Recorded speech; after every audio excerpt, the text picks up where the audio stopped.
Assalamualaikum warahmatullahi wabarakatuh. Waalaikumsalam. Selamat malam sahabat podcast. Malam ini saya kedatangan narasumber Ustadz Jiwon. Selamat malam Ustadz. Selamat malam. Saya panggil Ustadz ini. Ya, silahkan. Boleh. Boleh. Boleh apa saja sebenarnya boleh. Bagaimana kabar? Alhamdulillah, Nabi khair. Baik. Alhamdulillah. Khair ya. Memang karena harus ini bahasa Arab sedikit. Kan yang mau dibahas ini di Arab. Siap. Temanya malam ini sebenarnya haji.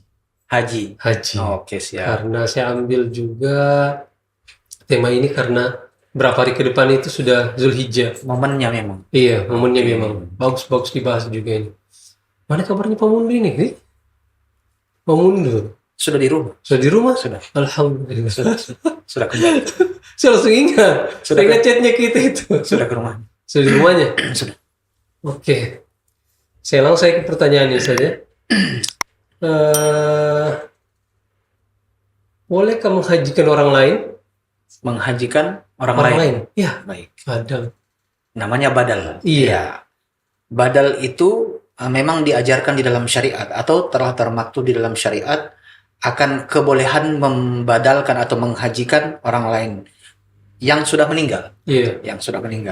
Yang tentunya di dalamnya ada beberapa peraturan atau syarat. Iya. Di antara salah satunya adalah di mana orang yang menghajikan itu memang sudah haji, terlebih dahulu sudah haji. Oh iya, iya, Seperti oke. itu.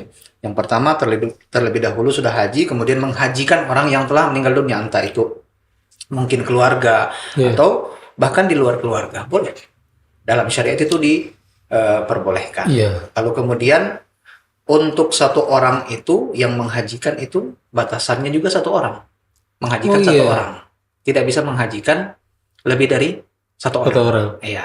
Jadi kalau misalkan dua orang yang mau dihajikan berarti dua orang juga yang membadalkan. Iya. Nah, seperti itu. Itu diantara yang diaturankan di dalam syariat Islam Oke. untuk Ini- masalah haji badal. Pertanyaan ini sebenarnya langsung pertama tadi karena saya terngiang-ngiang sama teman.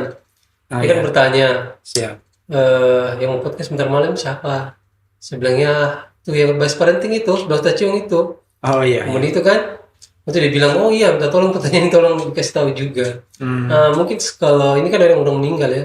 Kalau orang yang maksudnya masih hidup tapi tidak mampu ke Arab sana bagaimana? Orang yang masih hidup tapi sakit lah. iya Sakit. sudah sakit-sakitan Iya, kemudian iya. tidak mampu untuk ke Mekah. tanah suci atau Mekah. Di sini ada dua pendapat. Ya, Pendapat yang pertama mengatakan boleh, dan ini pendapat yang masyhur. ya, Nah, boleh membadalkan orang yang masih hidup namun sudah dapat uzur dia. Artinya sudah tidak mampu secara fisik untuk melaksanakan haji secara langsung. Dilaksanakan oleh yang bersangkutan yang sakit tadi atau mungkin cacat atau dan lain sebagainya. iya. Namun pendapat yang kedua mengatakan tetap tidak boleh. Oh, Bahwasanya badal itu hanya berlaku bagi mereka yang sudah meninggal dunia. iya. Nah, seperti itu dua pendapat di sini.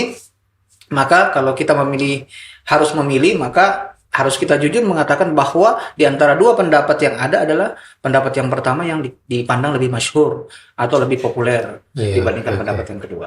Nah, Siap. demikian. Oke, jelas-jelas. Mungkin dia nanti insya Allah kalau nonton ini tahu lah. Ya, Sudah mudah-mudahan. jelas Iya. sekali ini. Mudah-mudahan. Alhamdulillah. Jadi bisa tercerahkan. Iya, iya. Ya. Gini juga Ustaz, ada fenomena sebenarnya ini. Haji ini kan salah satu rukun Islam kita, Ya, yang kelima. betul. Haji, pokoknya kalau salah yang kelima haji bagi yang mampu. Bagi yang mampu, ya. Betul. Tapi sebenarnya fenomena ini sebenarnya dia mampu tapi tidak mau haji. Menunda haji lah, bukan tidak mau. Ya itu yang sering saya lihat. Iya, Kira-kira iya baik. bagaimana pendapat Jadi, Ustaz ini ya? betul sekali. Jadi fenomena atau fakta yang terjadi di lapangan masyarakat kita saat ini memang Iya. demikian. Memang demikian. Cuman ada satu hal yang perlu kita ketahui. Yang pertama tadi betul bahwa haji ini adalah salah satu di antara rukun Islam. Iya, Nah, kalau dalam riwayat Muslim, wa tahujjal baita in istata'ta ilaihi sabila, dia itu di nomor yang terakhir Iya. atau yang kelima, rukun yang kelima. Kalau dalam riwayat Bukhari, haji ini masuk pada rukun yang keempat. iya. Nah, Empat. artinya tidak masalah mau kelima mau keempat, tidak masalah kita mau menggunakan yang mana. Yang jelasnya wa tahujjal baita in istata'ta ilaihi sabila di sini dikatakan adalah berhaji ke Baitullah bagi mereka yang mampu. Nah, pertanyaannya, betapa banyak hari ini orang-orang yang telah dimampukan oleh Allah secara finansial kah, secara fisik kah, bahkan secara kesempatan dan waktu, kemampuan kan? Namun sampai hari ini juga mereka belum melaksanakan ibadah haji. Nah, ini kan fenomena memang yang terjadi dan fakta di lapangan yang terjadi. Nah, di sini yang ingin saya garis bawahi bahwa perlu diketahui orang-orang yang melaksanakan haji maupun umroh, mereka adalah duyufullah. Mereka adalah tamu Allah. Tamu Allah itu bukan siapa mereka yang mampu, tapi siapa mereka yang dimampukan oleh Allah. Karena mereka undangan. Orang-orang yang diundang oleh Allah. Bukan mereka yang kemudian memiliki kemampuan entah itu finansial, entah itu fisik, kesehatan, dan kesempatan, waktu luang. Lalu kemudian mereka sudah pantas jadi duyufullah. Belum tentu. Jadi mereka lah orang-orang yang dimampukan oleh Allah. Sekalipun secara keadaan mereka tidak memiliki, mungkin secara finansial tidak memiliki kemampuan. Begitu juga mungkin secara kesempatan, mungkin mereka hanya memiliki sedikit waktu dan kesehatan dan kekuatan mungkin mereka pas-pasan. Cuman ketika Allah sudah menjadikan dan mentakdirkan pada waktunya mereka untuk menjadi tamu Allah, maka pasti sampai. Sebaliknya demikian.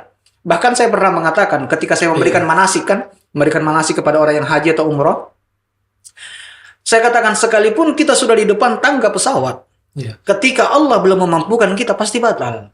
Nah, fenomena yang terjadi kan entah itu kesalahan siapa di luar daripada itu, bukan hak kita untuk menghakimi siapa yang salah, katakanlah travel bermasalah. Yang jelasnya ada di antara mereka baik itu haji umroh yang tidak jadi kan, yang batal. Iya, banyak ada. Nah, kalau kita mau mengambil hikmah daripada kejadian ini, sebenarnya terlepas daripada siapa yang salah, entah travelnya curang kah ataukah bagaimana dan seterusnya, yang jelasnya orang tersebut belum ditakdirkan untuk menjadi duyufullah. Iya, betul. Belum ditakdirkan untuk menjadi undangan yang diundang oleh Allah Subhanahu wa taala. Nah, seperti itu. Kalau kita bicara masalah fenomena tadi, jadi memang banyak yang mampu finansial. Sebenarnya. Tapi belum dimampukan. Mereka mampu secara finansial namun belum dimampukan untuk berangkat ke Baitullah. Allahu a'lam. Kalau kita sini yang lagi enggak mampu.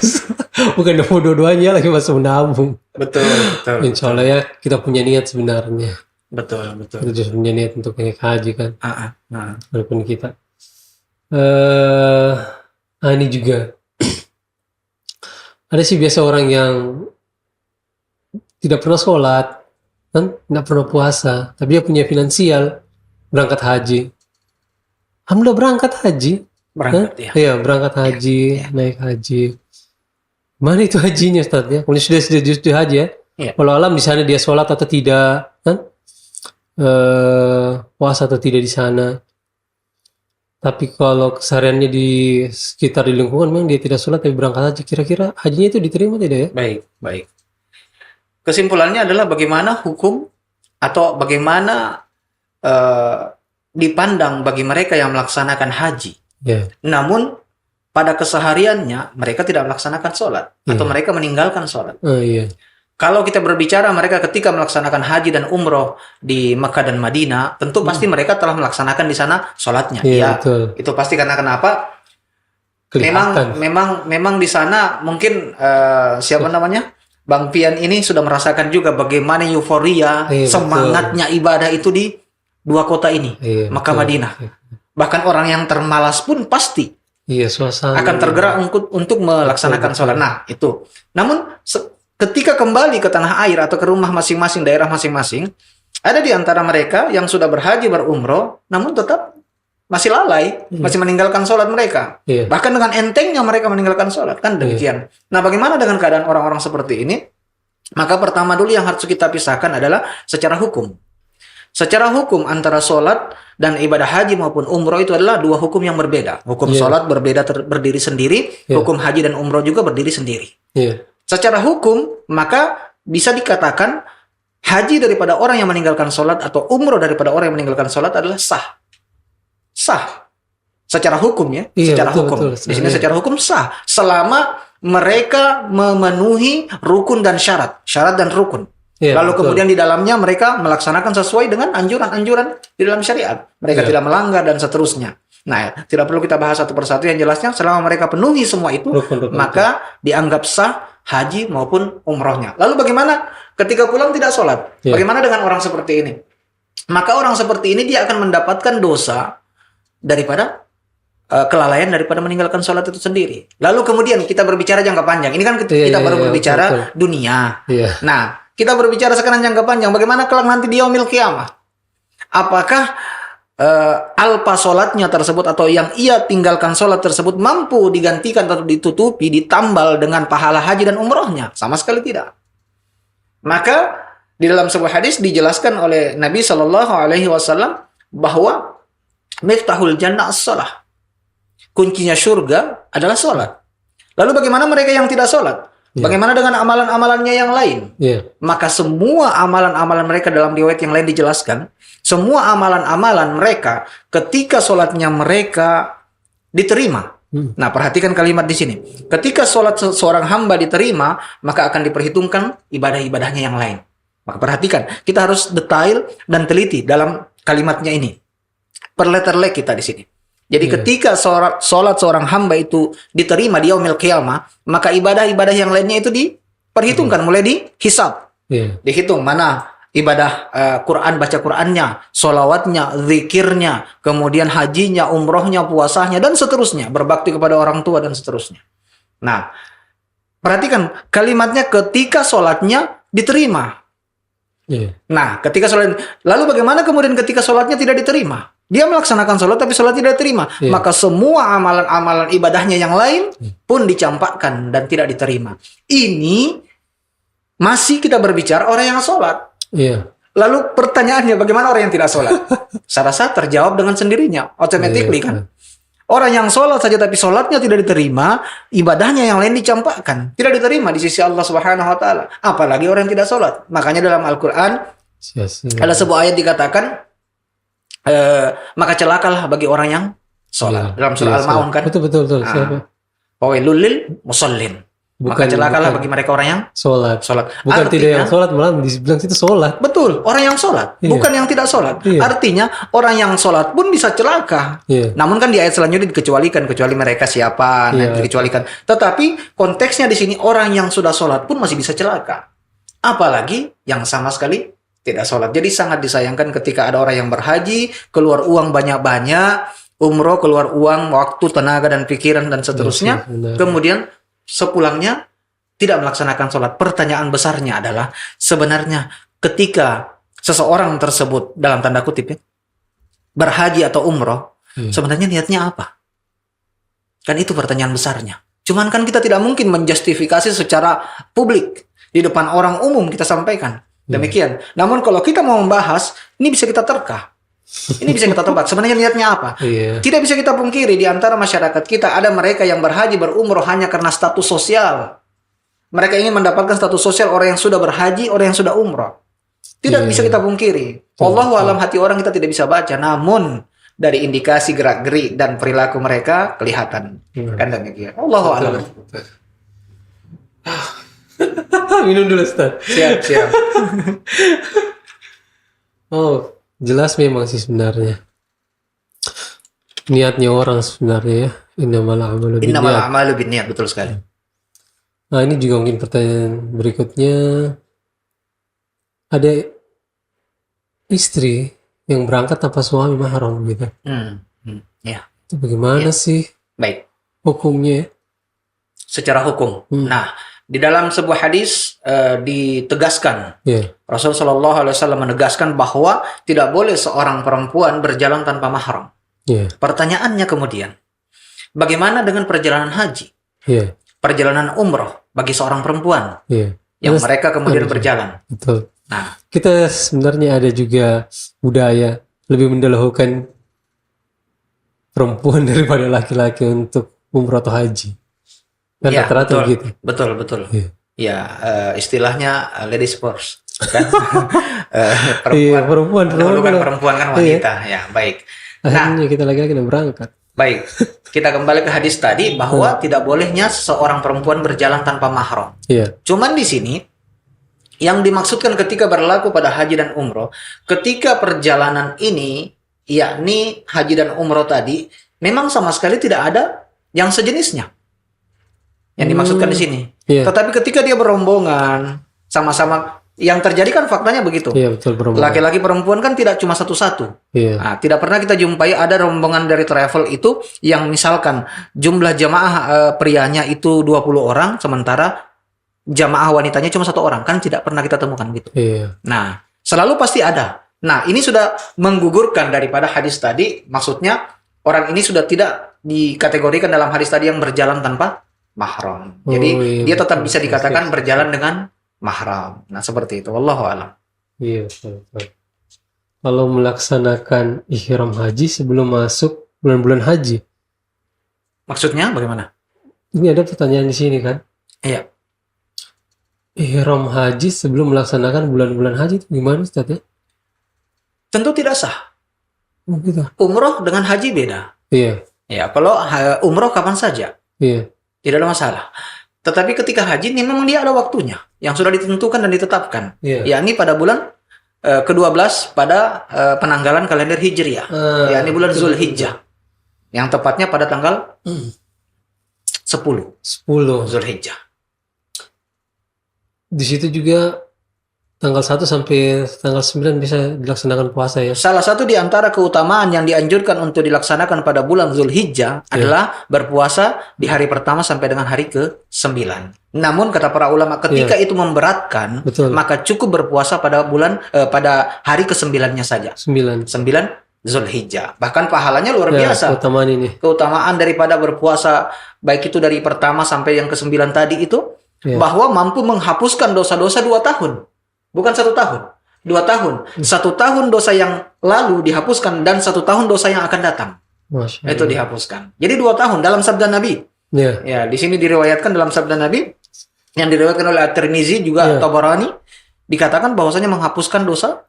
An-Nasai juga meriwayatkan ini ya. Menghapuskan dosa selama 2 tahun. Setahun yang lalu dan setahun yang akan datang. Bukan setahun yang 2 tahun yang akan datang atau 2 tahun yang lalu, bukan. Tapi setahun yang lalu dan setahun yang akan Datang. Aman ya. Demikian. Allahu a'lam. Duh, apalagi pertanyaan ini sebenarnya banyak sih yang mau dibahas ini. Agak-agak salah umroh ini. Bukan salah umroh ya. Masalah travel sebenarnya. Saya tadi nonton juga lewat sekilas. Misalnya di TikTok atau di mana tadi Instagram itu. Ada banyak travel yang nakal. Iya. Itu yang bahaya sebenarnya. Betul. Jadi mereka sekarang kan umrohnya per 3 bulan dikeluarkan. Kalau bulan ini berarti bulan 5 ada yang umroh. Mereka mau tinggal ini. 6, 7, sampai 8 mereka tinggal. Oh iya. Itu sebenarnya saya disayangkan di situ. Iya, iya. Kira-kira cara memilih travel yang tepat sebenarnya ini gimana tuh? Iya. Kalau kita berbicara mengenai travel, Iya. tentu pertama kita melihat track record Iya. daripada travel itu sendiri. Betul. Kita lihat sudah seberapa lama pengalaman daripada travel itu sendiri dan ada tidak track record buruknya travel tersebut. Pernah tidak ada di antara jamaah baik haji maupun umroh dari travel tersebut yang batal berangkat karena masalah teknis internal misalkan atau masalah apapun yang jelasnya pada travel yang dimaksud. Nah, tentu ini ya, hal yang paling utama yang harus kita lihat pada sebuah travel. Yang kemudian ketika kita mendapatkan sesuatu yang ganjil atau mungkin pernah bermasalah dan seterusnya yang sejenisnya seperti ini, maka sebaiknya ditinggalkan travel ini. Karena kenapa? Travel bukan cuma satu. Lagi pula juga secara hukum, ketika kita mendapatkan satu keraguan pada sesuatu, ya entah itu tempatkah, entah itu apapun itu, ketika kita merasakan keraguan pada sesuatu, maka tinggalkan. Betul. Nabi SAW bersabda, dak ma yaribuk ila ma la yaribuk. Tinggalkan yang meragukan kepada hal yang tidak meragukan untuk demi keamanan kita sendiri. Betul. Nah, demikian. Ini juga saat sebenarnya buat sahabat podcast juga atau teman-teman yang menonton, jangan tergiur karena murah ya Ustaz. Betul sekali. Itu juga jangan sampai kita tergiur karena murah yang akhirnya bukan untung malah buntung. Betul. Janjikan ini. Betul. Alhamdulillah. Mungkin ini pertanyaan terakhir sebelum kita selesai. Fenomena naik haji berkali-kali nih. Oh iya. Begini, contohnya kan, ada tetangga kita sebenarnya yang tidak sanggup atau keluarga kita. Mana sih kita dahulukan kalau haruskah kita mengumrohkan ini atau kita naik haji lagi? Nah, begitu Ustaz, saya maksudkan. Saya kan punya contohnya kan. Seandainya saya punya uang, saya sudah pernah naik haji, terus saya ingin lagi naik haji tahun berikutnya atau 2 tahun berikutnya, tapi ada keluarga yang tidak naik haji, apa saya berikan ke keluarga itu untuk umroh atau saya dahulukan pribadi saya untuk naik haji? Baik. Gimana itu? Nah, dalam keadaan kita dimampukan oleh Allah untuk melaksanakan haji maupun umroh, sementara di sekitar kita, entah itu keluarga, tetangga kita, ada yang mereka miris. Mereka jangankan untuk berhaji berumroh, mungkin hanya untuk sekedar makan sehari-hari saja mungkin agak kurang, agak susah. Nah, demikian. Lalu bagaimanakah kita selaku orang yang dimampukan oleh Allah, kemudian kita katakanlah sudah berhaji atau sudah berumroh, kemudian kita ingin melaksanakannya lagi. Di satu sisi ada keluarga kita atau tetangga kita di sekitar kita yang tidak diberikan kemampuan itu, jauh daripada itu kan. Lalu bagaimana? Secara hukum tidak ada satu dalil nas baik Quran maupun daripada hadis Nabi Shallallahu Alaihi Wasallam yang menganjurkan kita untuk tidak berangkat umroh atau haji dikala atau tatkala ada saudara kita, keluarga maupun tetangga sekitar kita yang tidak mampu, yang artinya sebaiknya menghajikan atau mengumrohkan terlebih dahulu tetangga tersebut. Nah ada, tapi bukan masalah bab haji dan umroh, tapi bicara masalah makanan. Artinya jangan sampai kita bermegah-megahan, bermewah-mewahan, sementara orang di sekitar kita kelaparan. Kalau ini jelas hadisnya ada, tapi kalau bicara masalah bab haji dan umroh, itu tidak ada nas secara langsung yang menyebutkan Quran maupun hadis. Artinya apa? Maka silahkan berhaji berkali-kali, tidak masalah. Silahkan berhaji berkali-kali, kemudian berumroh berkali-kali ketika memiliki kemampuan. Namun di sini, ketika ingin saya kan sudah. Saya kan juga sudah punya kemampuan. Saya naikkan dulu tetangga saya atau keluarga saya yang tidak mampu ini. Maka itu dihitung sedekah. Dihitung sedekah yang luar biasa pahalanya. Cuman jangan beranggapan saya tidak boleh naik karena masih ada saudara saya yang tidak mampu. Enggak. Tetap tidak ada landasan hukum yang menjelaskan tentang hal ini.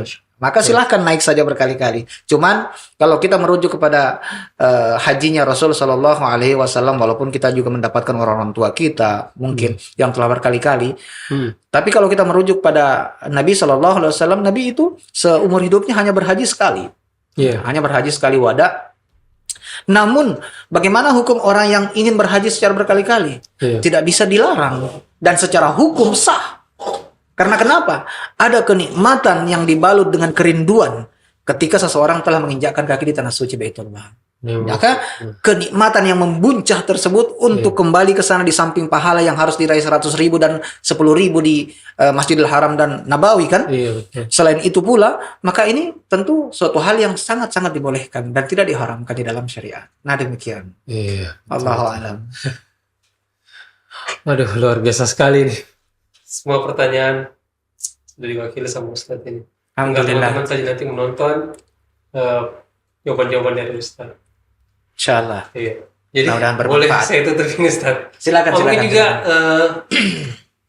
sisinya Ustadz ini mungkin tiap minggu kami undang. Karena sebenarnya permintaan dari teman-teman juga sih. Insyaallah. Di channel di sini diundang supaya banyak ilmu yang didapat dari Ustadz. Insyaallah. Oke. Kami tutup dulu. Assalamualaikum warahmatullahi wabarakatuh. Waalaikumsalam warahmatullahi wabarakatuh.